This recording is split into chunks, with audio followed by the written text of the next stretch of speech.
യൂറോപ്പിലുള്ളൊരു വ്യക്തി വിസ ഉണ്ടെന്നും പറഞ്ഞ് നിങ്ങളെ ഇൻസ്റ്റാഗ്രാം വഴിയാവട്ടെ വാട്സപ്പ് വഴിയാവട്ടെ അപ്രോച്ച് ചെയ്യണമെന്നുണ്ടെങ്കിൽ ആദ്യം ശ്രദ്ധിക്കേണ്ട കാര്യം അവർ ഇന്ത്യൻ നമ്പറാണ് വാട്സപ്പിൽ യൂസ് ചെയ്യണമെന്ന് നോക്കാം.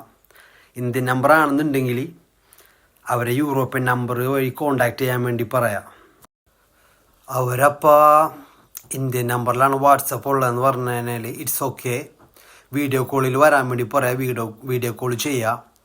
എന്നിട്ട് അവരാ TR അല്ലെങ്കിൽ PR, അതായത് ടെമ്പററി റെസിഡൻസ് കാർഡ് അല്ലെങ്കിൽ പെർമനൻറ്റ് റെസിഡൻസ് കാർഡ് കാണിക്കാൻ വേണ്ടി പറയാം. അവരെ പാസ്പോർട്ട് കാണിക്കാൻ വേണ്ടി പറയാം. എന്നിട്ട് പാസ്പോർട്ടിൻ്റെ സ്ക്രീൻഷോട്ട് അടിച്ച് വെക്കുക. TR അല്ലെങ്കിൽ PRൻ്റെ ആ സ്ക്രീൻഷോട്ട് അടിച്ച് വെക്കുക.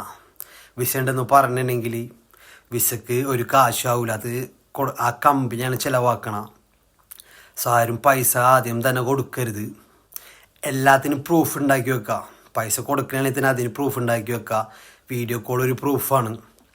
പറ്റിക്കപ്പെടണമെങ്കിൽ ആദ്യം ചെയ്യേണ്ടത് അടുത്തുള്ള പോലീസ് സ്റ്റേഷനിൽ പോയിട്ട് ഇംഗ്ലീഷിൽ ചീറ്റിംഗ് കേസ് ഫയൽ ചെയ്യുക. അത് കോപ്പി എടുക്കുക. ഈ പുള്ളിക്കാരനുള്ള രാജ്യത്തിൻ്റെ ഇന്ത്യൻ എംബസി ഉണ്ടാവും. ഇന്ത്യൻ എംബസിയിലേക്ക് ആ പോലീസ് സ്റ്റേഷനിലെ കംപ്ലയിൻറ്റ് ചെയ്ത ഫയൽ ഡോക്യുമെൻ്റ് അയച്ചു കൊടുക്കുക. പ്രൂഫ്, പൈസ കൊടുത്തുന്നുള്ളതിനുള്ള എല്ലാ പ്രൂഫും അയച്ചു കൊടുക്കുക. അവർക്കെതിരെ 100% നടപടി എടുക്കും. അവരെ ബാൻ ചെയ്യാൻ പറ്റും, അവരെ വിസ ഡിപ്പോർട്ട് ചെയ്യാൻ പറ്റും.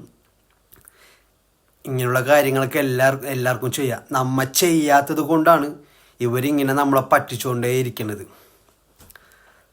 നമുക്കെല്ലാവർക്കും ഒരുമിച്ച് ഇങ്ങനെയുള്ള സ്കാമേഴ്സിനെ നമുക്ക് മാക്സിമം തടയാം. വീഡിയോ നിങ്ങൾ മാക്സിമം ഷെയർ ചെയ്യുക. വീഡിയോ ഇഷ്ടപ്പെട്ട് കഴിഞ്ഞാൽ ലൈക്ക് അടിക്കുക, ഷെയർ അടിക്കുക, റീപോസ്റ്റ് അടിക്കുക. Love you all.